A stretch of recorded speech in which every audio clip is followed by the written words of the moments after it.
Ito yung ating 2019 guys na Hyundai Accent, manual transmission. So available po as of now. Kung gusto naman ng Matic, meron tayo doon, 2018 naman yan, color gray ba yan o silver.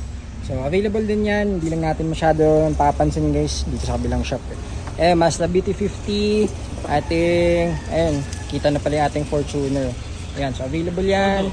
Toyota Wigo 2018 Matic yan, available. EcoSport na white. Ayun, so mga dami pa tayong units dito after nung dun sa shop, mga releasing natin. So ito yung mga ating up next. Ayan yung silver na Matic transmission, color black, available.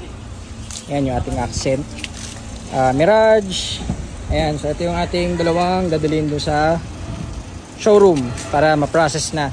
Ayan, so meron tayong dalawang pula din, Explorer available, EcoSport yung red automatic, meron po yan, Ford Focus sa black. Ayan, so isang preview lang ulit para bago kami bumalik at matagal na naman kami bago makabalik dito. Ayun guys, ang ating mga ganap dito sa ating kabilang shop, Altis, yan, manual 2017 Pogi available. Ayun, thank you and back to base muna tayo ulit.